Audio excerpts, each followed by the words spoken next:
Hi, I'm Scott Willison, owner of the Confluence Fly Shop in Bellingham, Washington. It's finally warming up here in the northwestern corner of Washington, and with that, some of our bass and bluegill lakes, or spiny ray lakes, are starting to become productive. I'm going to tie a fly today that was created by a friend and customer of ours called the Woolly Bully. Nathan Sundin is a younger fly tyer, very exuberant fly tyer, easily excitable, comes up with all these great ideas, and we absolutely love it when he comes into the shop and shares some of his new creations with us. So this is a combination of a woolly bugger and a bluegill bully, which has a lot of great elements of a bluegill fly. It sinks a little bit, it's got rubber legs, looks very buggy. I went out the other day and just absolutely clobbered the big bluegill on the bluegill woolly bully. So we're going to tie one today. So I've started out in my vise with a Tiemco 2457 in size 10. This is a hook I really like for bluegill. They seem to be able to get it in their mouth reasonably well, but it's also easy to get out. So if you're going to release the fish there, it's nice not to have to dig around for a really small fly. Then I am laying down a thread base of 70 Denier black ultra thread. One of the unique properties of this fly is it's actually weighted in the back, so it's going to sink butt first in the water. So I've got 15 thousandths lead-free wire, and I am not going to waste any here. I'm going to start this just aft of the middle of the shank,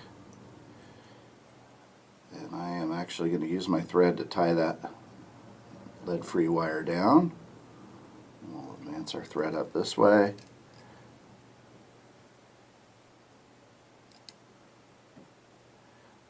Try to get one wrap after the other here.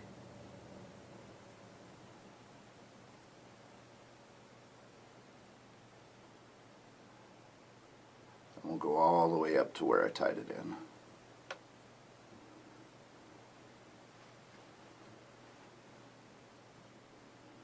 You'll kind of get a better idea what this weight in the back does once we finish the fly.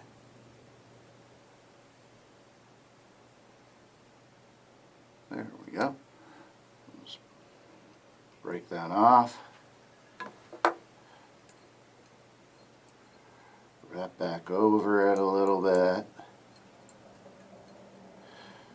This is one you could tie in lots of different colors if you wanted to. This is a black version with a Chartreuse tail. So I've got some Chartreuse blood quill Marabou. I'll pull a little bit off the stem here.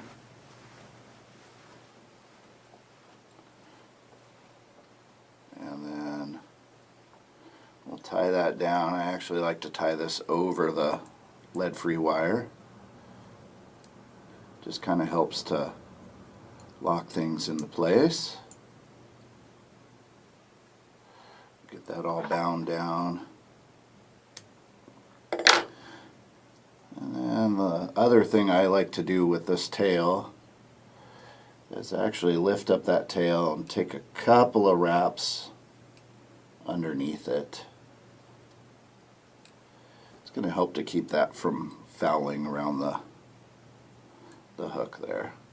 Now, I want this tail about the length of the shank, maybe a hair longer, so I'm just going to pinch that marabou down. Never cut it with your scissors. If you pinch it, it'll look fluffy and natural. Now I've got a piece of fine gold wire that I'm going to tie in for my rib.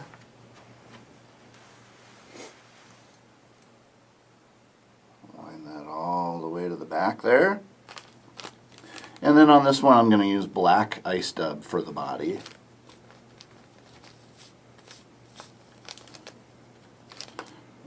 Take out a little bit there, and we're going to just twist it onto the thread.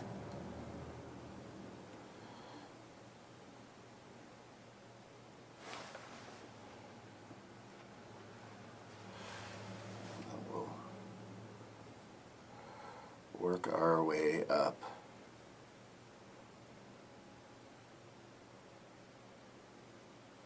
Make sure we get all that wire covered.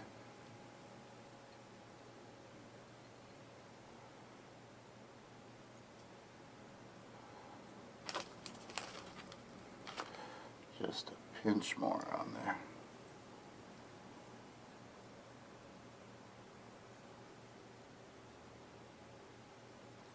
There we go. At this point, this really isn't any different than a standard woolly bugger. I've got a black saddle hackle here that I'm going to tie in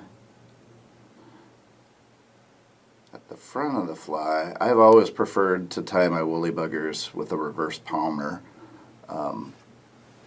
This way, your your hackle's reinforced with the wire. They're far more durable than if you don't tie them that way. And I'm going to take this hackle and just start winding it all the way back to the tail. Somewhat even wraps. I usually get 5 or 6 wraps in there.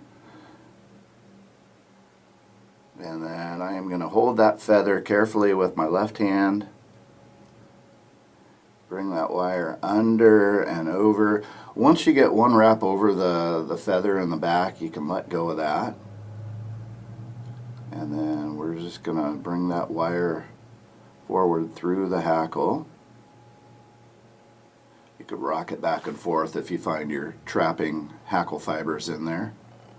But for some reason when I do the reverse palmer, it doesn't seem to trap the hackle nearly as badly. And then we'll go ahead and tie off our wire in the front here.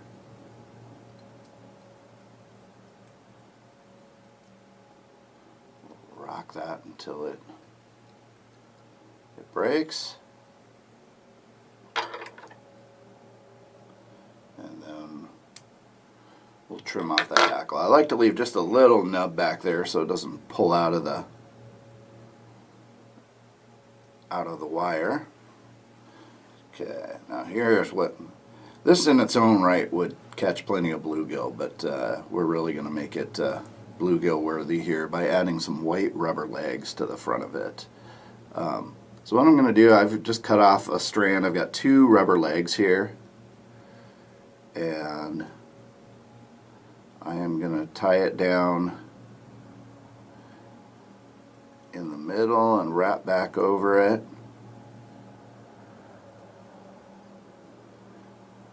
Get that nice and bound down, and then I'm going to pull the other one fairly tightly over the top of that one.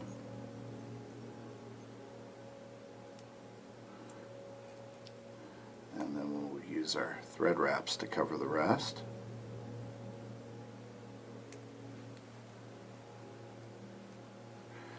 This way your rubber legs aren't going to pull out.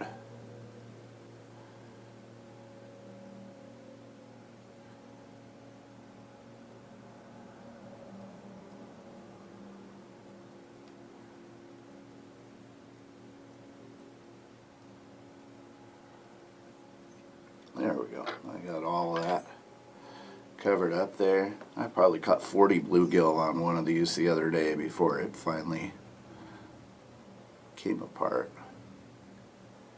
I was okay with that.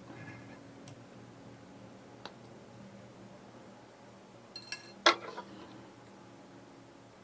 then wood finish, trim the thread, and then I'm going to trim these legs just short of the tail there, and then I want to pull them apart because they're all stuck together. So I'm going to end up with 4 rubber legs here.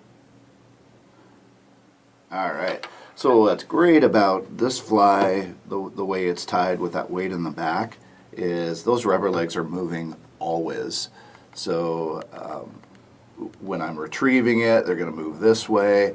When I stop retrieving it, the fly is going to stop and it's going to fall butt first, and these legs are going to wiggle forward. So always dancing in the water, always enticing bluegill. And for those of you who haven't discovered how much fun bluegill are on a 2-weight or 3-weight, super light rod, you really should. They're a blast. Thank you for watching, and happy fishing.